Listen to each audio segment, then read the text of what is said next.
Welcome aboard Skylark Outdoors here, and today we are reviewing the Nimbus 9 or the Nimbus Weekender 9, which we've got right here.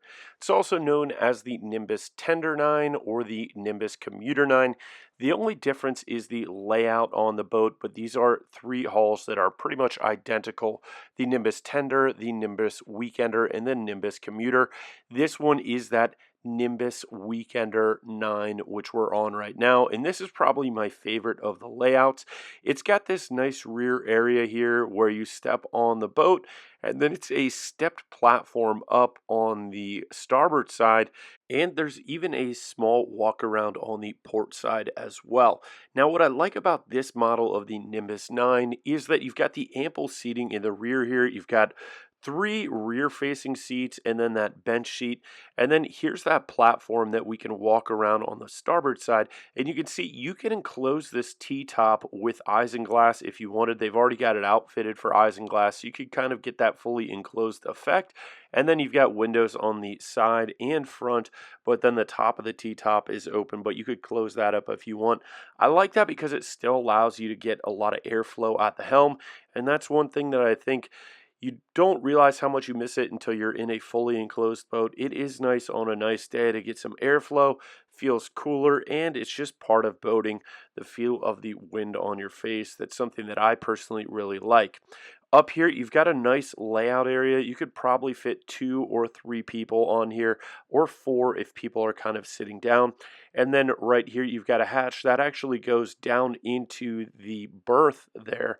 And up front, we've got our windlass and anchor chain here, really nicely contained and clean up here at the front.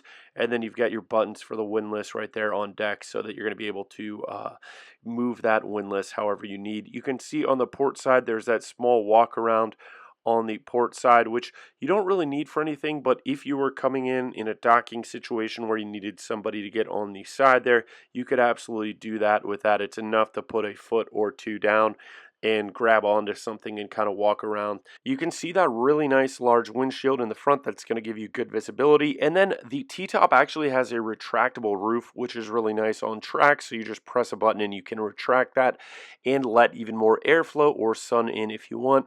This one is fitted with Simrad electronics, as you can see. And once again, you can see this bench and seating area here in the back. That's what I love the most about this boat. And it is outfitted with a single Mercury engine. We've got our helm right here. We've got our controls. He's right now actually retracting the roof.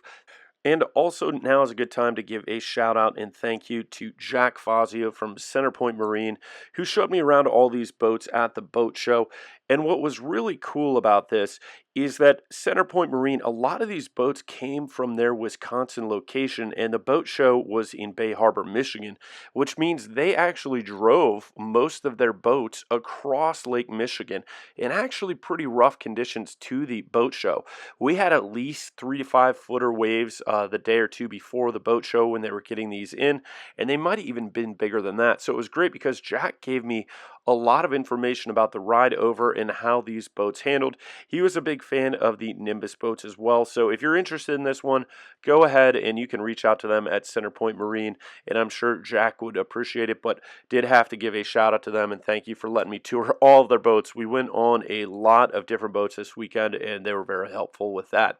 So you can see that this has a really beautiful layout. I just love how this looks on the inside and outside. It's a slick boat. They have this one set up with the isinglass, so you can pretty much enclose this whole helm area, which is really nice. You've got a little kitchenette area here, cooler, bar top area, storage, wash down, sink area, and then we've got our berth up in the front, and then our helm is over there to the starboard side.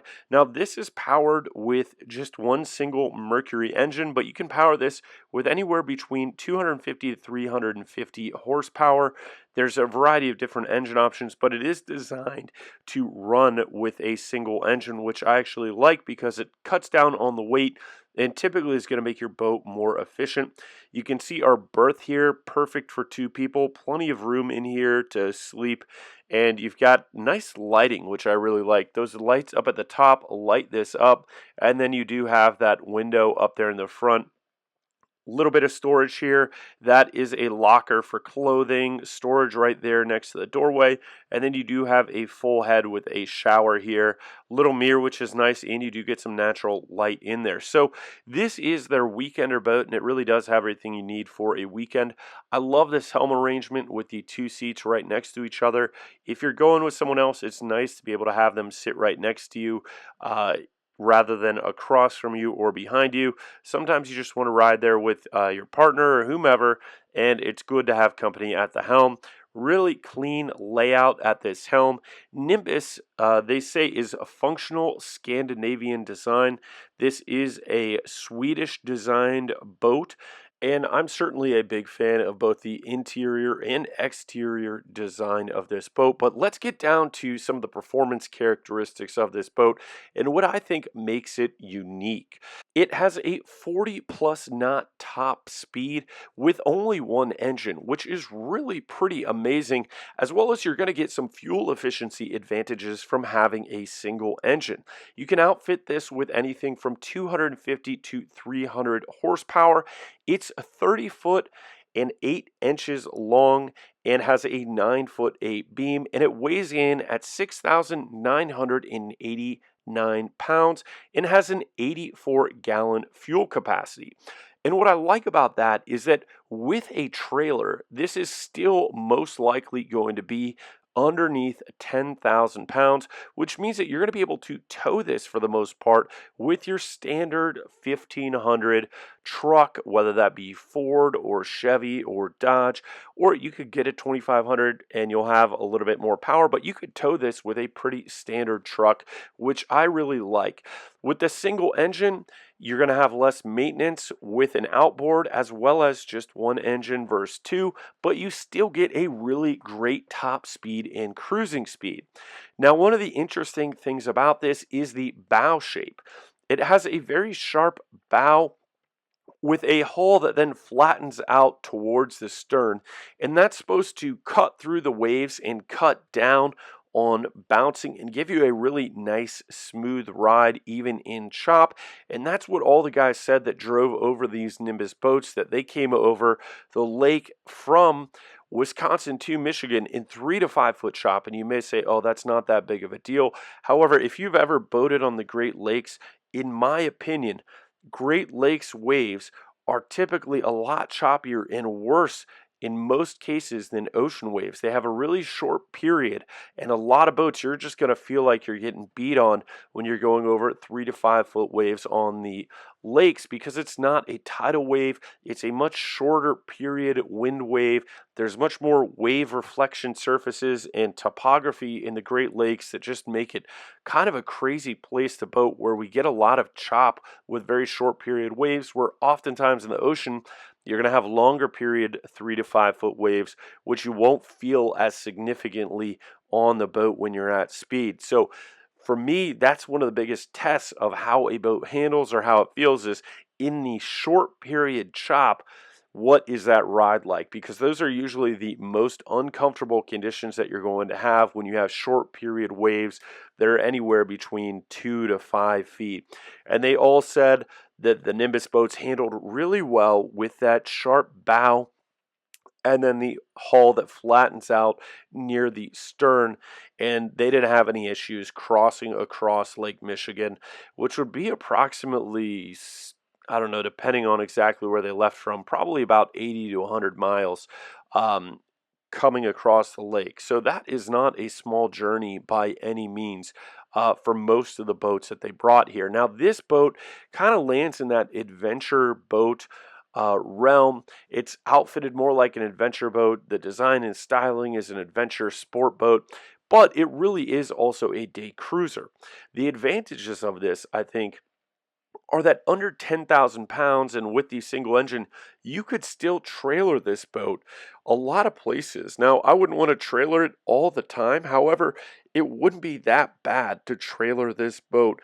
The only thing that you need to watch out for is the 9'8" beam. A lot of places will have wide load restrictions or that, but a lot of times it just means filling out a permit or something online.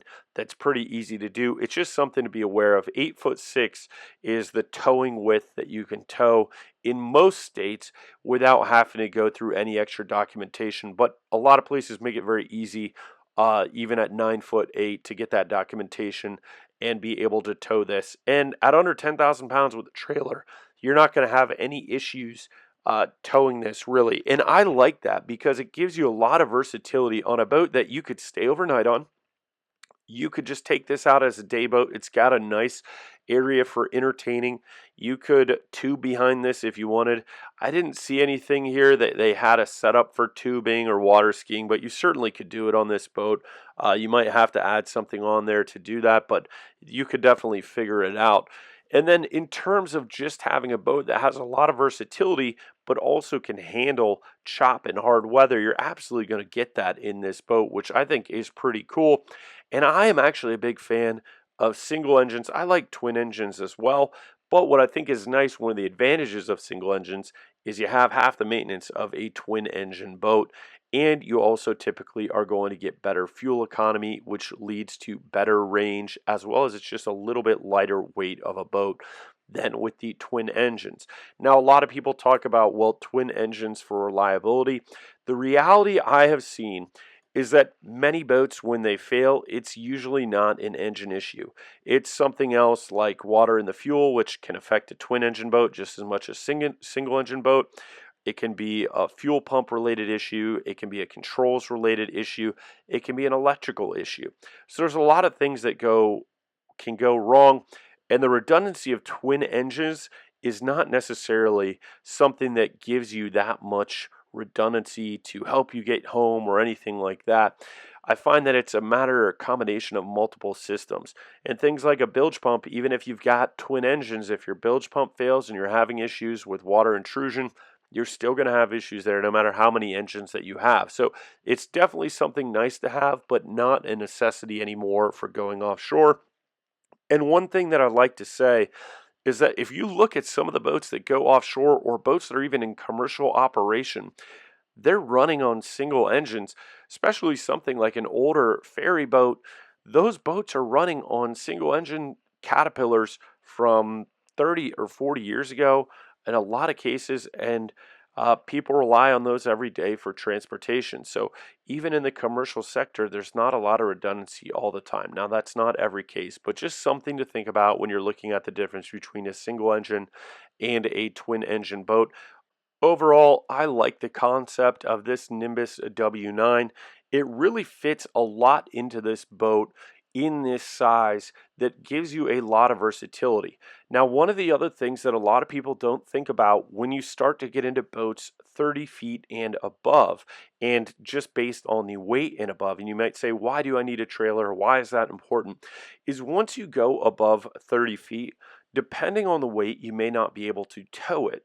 And what that means is that you are going to have a marina haul out your boat whenever you need it out for service or when you never need to store it for the end of the year.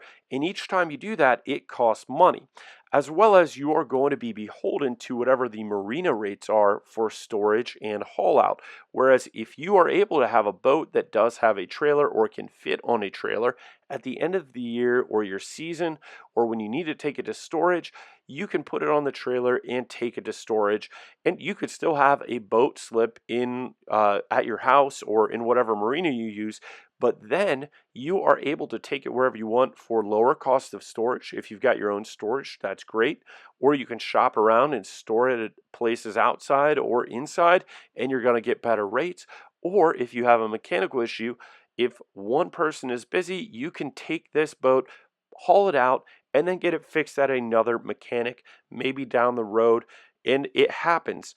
A lot of places have a short boating season, and everyone will have to get their boat fixed at the same time, which just means that you're going to have more downtime and delays because there's just not enough mechanics in places in the Midwest or areas where a boat season is 6 months or less.